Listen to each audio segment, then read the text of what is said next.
Hi friends, ನೀವು SSLC PUC ಓದ್ತಾ ಇದ್ದೀರಾ ಫ್ರೆಂಡ್ಸ್. ನೀವು ಸರಿಯಾದ ಒಂದು ಟೈಮ್ ಟೇಬಲ್ ಸೆಟ್ ಮಾಡ್ಕೊಳ್ಳಿ ಫ್ರೆಂಡ್ಸ್. ನಿಮ್ಗೆ ಯಾವ ಸಬ್ಜೆಕ್ಟ್ ಇದಾವೋ ಆಯಾ ಸಬ್ಜೆಕ್ಟ್ದೊಂದು ನೋಟ್ಸ್ ಮಾಡ್ಕೊಳ್ಳಿ ಫ್ರೆಂಡ್ಸ್. ಅದರಲ್ಲಿ ಇಂಪಾರ್ಟೆಂಟ್ ಯಾವ ನೋಟ್ಸ್ ಇರ್ತಾವೆ ನೋಟ್ಸ್ ಮಾಡ್ಕೊಳ್ಳಿ ಫ್ರೆಂಡ್ಸ್. ಅದ್ರಾಗ ನಿಮ್ಗೆ ಮಾರ್ಕ್ಸ್ಗಳು ಇರ್ತಾವೆ ಫ್ರೆಂಡ್ಸ್. 15 ಮಾರ್ಕ್ಸಿಂದು, 5 ಮಾರ್ಕ್ಸಿನ, 2 ಮಾರ್ಕ್ಸಿನ ಇರ್ತಾವಲ್ಲ ಫ್ರೆಂಡ್ಸ್. ಅದರಲ್ಲಿ ನೀವು ಯಾವ ಥರ ಮಾಡ್ಕೋಬೇಕಂದ್ರೆ 15 ಮಾರ್ಕ್ಸ್ನಾಗ ಯಾವ ಥರ ಬಂದ್ರೆ ಯಾವ ಥರ ಸಾಲ್ವ್ ಮಾಡಬೇಕು, 15 ಮಾರ್ಕ್ಸ್ನಾಗ ಯಾವ ಥರ ಬಂದ್ರೆ ಕ್ವಶನ್ಗಳನ್ನು ಹ್ಯಾಂಡಲ್ ಮಾಡಬೇಕು, 5 ಮಾರ್ಕ್ಸ್ನಾಗ ಬಂದರೆ ಯಾವ ಥರ ಹ್ಯಾಂಡಲ್ ಮಾಡಬೇಕು, 2 ಮಾರ್ಕ್ಸ್ನಾಗ ಬಂದರೆ ಯಾವ ಥರ ಹ್ಯಾಂಡಲ್ ಮಾಡ್ಕೊಳ್ಳೋದನ್ನು ತಿಳ್ಕೊಳ್ಳಿ ಫ್ರೆಂಡ್ಸು. ಹಾಗಾಗಿ ಡೈಲಿ ಒಂದು 2 ಅವರ್ 3 ಅವರ್ ವರ್ಕ್ ಮಾಡಿ ಫ್ರೆಂಡ್ಸು. ವರ್ಕ್ ಮಾಡಿ ಅದರಲ್ಲಿ ಆದಷ್ಟು ನೀವು ಎಷ್ಟು ಓದಿರ್ತೀರಿ ಅಷ್ಟು ತಿಳ್ಕೊಂಡು ಒಂದು ನೋಟ್ಸ್ ಮಾಡ್ಕೊಳ್ಳಿ ಫ್ರೆಂಡ್ಸ್. ಅದರಲ್ಲಿ ಇಂಪಾರ್ಟೆಂಟ್ ಪಾಯಿಂಟ್ಸ್ಗಳು ಏನಿರ್ತಾವೆ ಪಾಯಿಂಟ್ಸ್ಗಳು ಬರ್ಕೊಳ್ಳಿ ಫ್ರೆಂಡ್ಸು. ಇದ್ರಾಗ ಏನರ ಲಕ್ಷಣಗಳು, ಗುಣಲಕ್ಷಣಗಳು, ಅನುಕೂಲ, ಅನಾನುಕೂಲ ಈ ಥರ ಇರ್ತಾವಲ್ಲ ಅವನ್ನೊಂದು ಸ್ವಲ್ಪ ಇದು ಮಾಡ್ಕೊಳ್ಳಿ ಫ್ರೆಂಡ್ಸ್. ಡೈಲಿ 2 ಮಾರ್ಕ್ಸಿನ 2 ಮಾರ್ಕ್ಸಿನ ಇಟ್ಟು ಡೈಲಿ ಇಟ್ಟು ನೋಡ್ಕೊತ ಹೋಗಿ ಫ್ರೆಂಡ್ಸು. ಅದ್ರ ಮೇಲೆ ಡೈಲಿ ಬಿಡಿಸ್ಕೊತ ಹೋಗಿ ಫ್ರೆಂಡ್ಸ್. ಹಾಗೆ ಬಟ್ ಕಂಟಿನ್ಯೂ ನೀವು ಯಾವ ನೋಟ್ಸ್ಗಳು ಇದ್ದಾವೆ ಫ್ರೆಂಡ್ಸು ಅಷ್ಟು ನೋಟ್ಸ್ಗಳದ್ದು ಒಂದು ಟೈಮ್ ಟೇಬಲ್ ಸೆಟ್ ಮಾಡ್ಕೊಳ್ಳಿ. ಬೆಳಗ್ಗೆ ಒಂದಿಷ್ಟು, ಸಾಯಂಕಾಲ ಒಂದಿಷ್ಟು ನಿಮ್ಮ ಟೈಮ್ ಪ್ರಕಾರ ಸೆಟ್ ಮಾಡ್ಕೊಂಡು ಡೈಲಿ ಓದ್ಕೊತ ಹೋಗಿ ಫ್ರೆಂಡ್ಸು. ಎಕ್ಸಾಮ್ ಇದ್ದಾಗ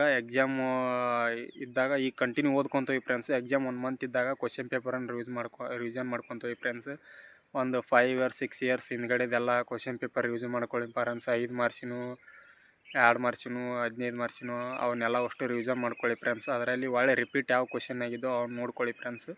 ರಿಪೀಟ್ ಆಗಿದ್ದು ಕ್ವಶನ್ ಮೇಲಿನ ಅದ್ರ ಮೇಲಿನ ಮತ್ತು ನೆಕ್ಸ್ಟ್ ಈ ವರ್ಷ ಈ ಥರ ಕರೆದ್ರೆ ನೆಕ್ಸ್ಟ್ ಇದ್ರ ಮ್ಯಾಗ ಯಾವ ಥರ ಕ್ವಶನ್ ಕೇಳ್ಬೋದು ಏನು ಅನ್ನೋದನ್ನು ಯುಟಿಲೈಸೇಷನ್ ಮಾಡ್ಕೊಳ್ಳಿ ಫ್ರೆಂಡ್ಸ್. ಮಾಡ್ಕೊಂಡು ಡೈಲಿ ಅದ್ರ ಮೇಲೆ ಹಾರ್ಡ್ ವರ್ಕ್ ಮಾಡ್ಕೊತ ಹೋಗಿ ಫ್ರೆಂಡ್ಸು.